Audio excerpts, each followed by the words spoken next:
Hello साथियों, नमस्कार। आपके अपने यूट्यूब चैनल शायर क्लासेज में आप लोग का स्वागत है। मैं सुनील कुमार एक बार पुनः आप लोग बीच में उपस्थित हूँ। साथियों, हम लोग पढ़ रहे हैं संविधान। पिछली क्लास में हम लोगों ने देखा था राजनीति का अर्थ, परिभाषा, इसकी शुरुआत कैसे हुई, इन सारी बातों को हम लोगों ने समझा था। आज की क्लास में हम लोग जानेंगे लिखित और अलिखित संविधान में क्या अंतर है। साथियों, संविधान किसी देश का वह कानूनी दस्तावेज है जिससे उस देश के शासन को चलाया जाता है। उसमें वे सारे नियम कानून लिखे होते हैं जिससे किसी देश का संचालन होता है। साथियों, अगर आप अपने देश को जानना चाहते हैं, अच्छे से समझना चाहते हैं, तो संविधान की जानकारी आपको होनी चाहिए। संविधान को आपको अच्छे से जानना चाहिए। संविधान का ज्ञान, संविधान का सम्मान बहुत ही ज़रूरी है। यदि आपको अच्छे से संविधान का ज्ञान है तो आपका कोई शोषण नहीं कर सकता है, किसी भी प्रकार से आपका शोषण नहीं हो सकता है, क्योंकि संविधान में जो हमें फंडामेंटल राइट्स मिले हैं वे ढाल बनकर हमें हमारा हक अधिकार दिलाते हैं। और उसी संविधान में फंडामेंटल ड्यूटीज़, जो मूल कर्तव्य हैं, वे हमें हमारी जिम्मेदारियों से परिचित करवाते हैं। साथियों, आज की क्लास में हम लोग पढ़ेंगे लिखित संविधान क्या होता है, अलिखित संविधान क्या होता है। देखिए, विश्व में जितने भी देश हैं, ऐसा नहीं है कि अगर जिस देश में अलिखित संविधान है तो उसमें कोई बात लिखी नहीं गई है। विश्व का कोई भी संविधान हो, सब में लिखित बातें होती, लिखे जाते हैं, लेकिन मात्रात्मक तौर पर इन पे अंतर होता है। ये क्वेश्चन बार बार पूछा भी गया है, लिखित अलिखित संविधान में क्या अंतर है। अंतर तो बहुत सारे हैं जो हम लोग आगे देखेंगे, लेकिन एक लाइन आप लोग याद कर लीजिएगा। लिखित और अलिखित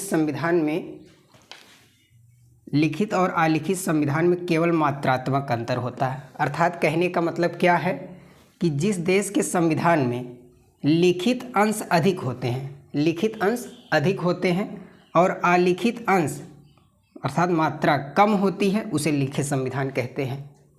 इसी का अपोजिट, इसी का उल्टा, जहाँ पर अलिखित संविधान होगा वहाँ पर क्या होंगी, कुछ परंपराओं से चीज़ें चली आ रही होंगी, कुछ नियम कानून, कुछ रीतियाँ होंगी वहाँ की, उसको लोग पालन करते हैं, लिखते नहीं हैं। और कभी कभी जब उन्हें किसी कानून की आवश्यकता पड़ती है, अलिखित संविधान वाले की बात कर रहे हैं, जब उन्हें जिस कानून की आवश्यकता पड़ती है, जब ज़रूरत पड़ती है, तब उसको प्रभाव में लाते हैं, तब लागू करते हैं। चलिए, तो हम लोग डिटेल में देखते हैं लिखित और अलिखित संविधान में क्या अंतर है। आइए पहला अंतर देखते हैं लिखित व अलिखित संविधान में। देखिए, जो लिखित संविधान होता है केवल एक ही बार में उसको निर्मित कर लिया जाता है। कुछ बुद्धिमान व्यक्तियों द्वारा भविष्य की समस्याओं को देखते हुए कुछ नियम कानून बना लिए जाते हैं। जो भी समय लगे उनको बनाने में, उस समय के दौरान उसको बनाकर उन नियम कानूनों को एक किताब में संकलित कर दिया जाता है। तो क्या होता है, लिखित संविधान ये निर्मित होता है, एक ही बार में इसका निर्माण कर दिया जाता है। भविष्य की समस्याओं को देखते हुए उसी प्रकार से नियम या कानून बना दिए जाते हैं। जैसे देखिए क्या लिखा गया है, किसी देश का शासन चलाने के लिए जिन जिन नियम कायदों की आवश्यकता पड़ती हो उसे क्रमबद्ध एक किताब में संकलित कर लिया जाता है, उसे लिखित संविधान कहा जाता है, जैसे भारत का संविधान। लेकिन अलिखित संविधान में क्या होता है, अलिखित संविधान एक बार में निर्मित नहीं होता है, इसका विकास होता है, ये विकसित होता है, यह लगातार बनता हुआ संविधान है। जब जब किसी नए कानून की ज़रूरत पड़ती है उसी समय उन नए कानूनों का निर्माण कर लिया जाता है। जैसे एग्जाम्पल के माध्यम से हम लोग समझते हैं, ईस्ट इंडिया कंपनी जैसे पूर्व के देशों में व्यापार करने के लिए आई, तो उस समय कंपनी के ऊपर संसद द्वारा जो ज़रूरी लगा वही कानून उस समय लाया गया। तो इनको जब भी ज़रूरत पड़ती है किसी नए कानून की, तभी वहाँ की संसद द्वारा किया जाता है, उसको प्रभाव में लाया जाता है। इसमें पहले से कोई चीज़ निर्मित नहीं होती, इसका विकास होता है। जब नए कानून की आवश्यकता होगी तभी उसको बनाया जाएगा। देखिए, सन 1215 में इंग्लैंड के राजा किंग जॉन ने नागरिकों को सामंतों के शोषण से बचाने के लिए उनके मूल अधिकारों के लिए एक घोषणा पत्र निकाला, जिसे क्या कहा जाता है? मैग्ना कार्टा कहा जाता है। आइए अब दूसरा अंतर हम लोग देखते हैं। देखिए दूसरा अंतर जो होता है, जो लिखित संविधान होता है उसको संविधान सभा द्वारा बनाया जाता है, अर्थात एक संविधान सभा का गठन किया जाता है। वही संविधान सभा क्या करती है? संविधान को बनाती है। जैसे एग्जाम्पल, हमारा भारत का संविधान कैसे बना? ये कैबिनेट मिशन के तहत बना। एक संविधान सभा का गठन किया गया, जिसे कैबिनेट मिशन के तहत गठन किया गया था। उसके बाद उस संविधान सभा ने क्या किया? संविधान का निर्माण किया। हमारा संविधान 26 नवंबर 1949 को बनकर तैयार हुआ। अब देखिए जैसे कुछ ऐसे देश हैं जहाँ पर लिखित संविधान है। अपना भारत हो गया, जापान हो गया, अमेरिका। अमेरिका ही पहला देश था जिसने लिखित संविधान बनाया। अब आइए, अलिखित संविधान क्या होता? अलिखित संविधान जो होता, वहाँ किसी संविधान सभा का गठन नहीं किया जाता है, बल्कि वहाँ पर समय समय पर जब जिस नए कानून की आवश्यकता पड़ती है, वहाँ की संसद क्या करती है? उन कानूनों को बनाती है, उनका क्रियान्वयन करती है, उनको लागू करती है। जैसे हम लोग देख लेते हैं कहाँ पर, जैसे इंग्लैंड सबसे बड़ा उदाहरण कौन सा है अलिखित संविधान का? इंग्लैंड, इजराइल, न्यूजीलैंड, यहाँ सब क्या है? अलिखित संविधान है। आइए तीसरा हम लोग अंतर समझते हैं। अब देखिए जो लिखित संविधान होता है वो उस देश का सर्वोच्च कानून होता है, उस सबसे सर्वोच्च होता है, सबसे बड़ा होता है। संविधान से बड़ा वहाँ पर कोई नहीं होता है, ना वहाँ पर संविधान से बड़ा आपकी न्यायपालिका होगी, ना कार्यपालिका होगी, कोई नहीं। सबसे बड़ा कौन सा होगा? संविधान होगा। और देखिए जो सरकार होती है, भारत सरकार, जैसे भारत सरकार के 3 अंग हैं, एक विधायिका होती है, एक कार्यपालिका होती है, एक न्यायपालिका होती है। अब इसमें विधायिका क्या करती है? विधायिका का काम होता है नए कानूनों का निर्माण करना, संशोधन करना, किसी कानून में संशोधन करना, ठीक है। और कार्यपालिका क्या करती है? उन कानूनों का क्रियान्वयन करती है, उनको कैसे प्रभाव में लाया जाए। तो क्या करती है? कार्यपालिका का काम होता है कानूनों का क्रियान्वयन करना। और न्यायपालिका क्या होती है? न्यायपालिका जो होती है ये कानून का रिव्यू करती है, समीक्षा करती है, कानून सभी सही से लागू हो रहा है कि नहीं, या जो नए नियम कानून बनाए गए हैं उनके बनने से संविधान के मूल ढांचे में कोई परिवर्तन तो नहीं हुआ है, कोई छेड़खानी तो नहीं हुई है। तो न्यायपालिका क्या करती है? जहाँ लिखित संविधान होगा वहाँ न्यायपालिका ये कानूनों का रिव्यू करती है, समीक्षा करती है। इसीलिए न्यायपालिका को क्या कहा जाता है? न्यायपालिका को संविधान का अभिभावक कहा जाता है। अब देखिए विधायिका नए अधिनियम का निर्माण करती है। अब नए अधिनियम, जैसे मान लीजिए संविधान बन गया, भविष्य को देखते हुए पहले ही कुछ विद्वान लोगों ने संविधान को बना दिया था, लेकिन समय के अनुसार कुछ और नए कानूनों की आवश्यकता पड़ी, तो विधायिका क्या करती? उन नए कानूनों को संविधान में जोड़ भी सकती है। जैसे वन्य जीव संरक्षण अधिनियम कब आया?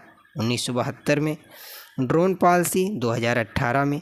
और इसके साथ साथ हो सकता संविधान में पहले ऐसे कानून बने रहे हों जो समय के आधार पर अब तर्क संगत ना हो, तो विधायिका क्या कर सकती है? अर्थात संसद उसमें संशोधन कर सकती है। तो ये लिखित संविधान। अब अलिखित संविधान हम देख लेते हैं।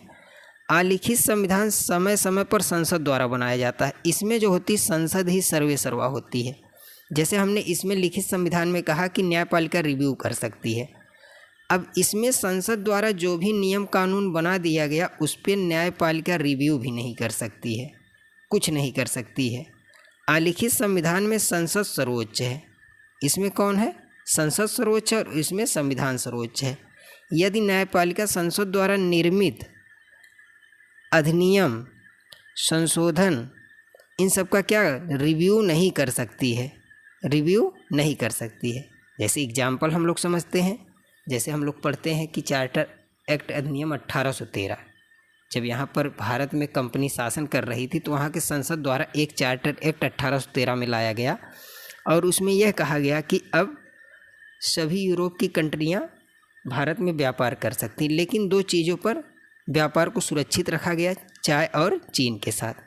तो अब ये सही हो या गलत हो, कंपनी को अगर सही नहीं लगेगा, अगर उस न्यायपालिका में जाएगी भी तो न्यायपालिका इस पर कुछ नहीं कर सकती है, कोई रिव्यू नहीं कर सकती है। तो इसमें कौन, अलिखित संविधान में सर्वोच्च कौन होती है? संसद होती है। जो एक और चार्टर आया 1833 में, उसमें कंपनी के संपूर्ण व्यापारिक का अधिकार को समाप्त कर दिया गया।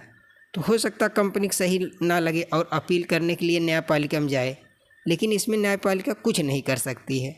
जो कुछ करना होगा कौन करेगी? संसद करेगी। चलिए अगला हम लोग समझते हैं। देखिए चौथा जो अंतर है, लिखित संविधान जो होती है, हाँ ये हम लोग ऊपर पढ़ चुके। जो न्यायपालिका है, न्यायपालिका क्या करती है? संसद द्वारा नियमित अधिनियम संशोधनों का रिव्यू कर सकती है। यदि संविधान के मूल ढांचे में छेड़छाड़ हुई है तो ऐसे अधिनियम नियम संशोधन को असंवैधानिक या शून्य घोषित कर सकती है। लिखित संविधान में या संसद द्वारा कोई कानून बनाया गया है, उस कानून के बनाने से संविधान के मूल ढांचे में परिवर्तन हो रहा है, छेड़छाड़ हो रही है, तो यहाँ पर न्यायपालिका जो उच्चतम न्यायालय होता है, सुप्रीम कोर्ट, वो क्या कर सकती है? उस नियम अधिनियम को असंवैधानिक या शून्य घोषित कर सकती है। ठीक है, इसीलिए उच्चतम न्यायालय को क्या कहा जाता है? संविधान का अभिभावक कहा जाता है। लेकिन अलिखित संविधान में न्यायपालिका रिव्यू नहीं कर सकती है। ठीक है, अगर कोई कंपनी अपील भी करती है, कोई व्यक्ति अपील करता है कि संविधान के मूल ढांचे में ऐसा हो, तो वहाँ न्यायपालिका कुछ नहीं, जो करना होगा अलिखित संविधान में संसद करेगी। चलिए चौथा देखिए अंतर क्या हो जाता है। लिखित संविधान, देखिए लिखित संविधान वाले देश में संघात्मक सरकार भी हो सकती है, एकात्मक सरकार, या दोनों का मिश्रण भी हो सकते हैं। अब संघात्मक सरकार क्या होती है? संघात्मक सरकार, जो संविधान में शक्तियाँ होती हैं वो क्या होती हैं? केंद्र और राज्य दोनों में विभाजित होती हैं, और इसमें दोनों का महत्व होता है, केंद्र का भी होता है, राज्य का भी होता है। ठीक है, जैसे यूएसए हो गया, यूनाइटेड स्टेट ऑफ अमेरिका, वहाँ पर क्या है? संघात्मक शासन व्यवस्था। वहाँ पर जो शक्तियाँ हैं, शक्तियों का विकेंद्रीकरण है, शक्तियाँ क्या हैं? बांटी गई हैं केंद्र और राज्यों के बीच। एकात्मक भी हो सकता है, जहाँ लिखित संविधान होता है, सारी शक्तियाँ केवल एकात्मक व्यवस्था क्या होती है? जहाँ पर सारी शक्तियाँ केवल केंद्र के पास दे दी जाए। अब जैसे इंग्लैंड हो गया। अब देखिए भारत में जो व्यवस्था देखने की मिलती है, भारत में संघात्मक तथा एकात्मक दोनों देखने को मिलती है। यहाँ पर जो संविधान द्वारा शक्तियों का बंटवारा, राज्यों को भी कुछ शक्तियाँ प्राप्त है और केंद्र को भी प्राप्त है, लेकिन इसके साथ साथ केंद्र को ज़्यादा महत्व दिया गया है।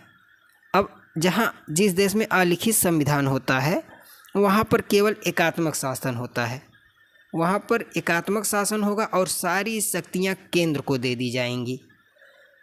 तो उम्मीद करते हैं समझ में आ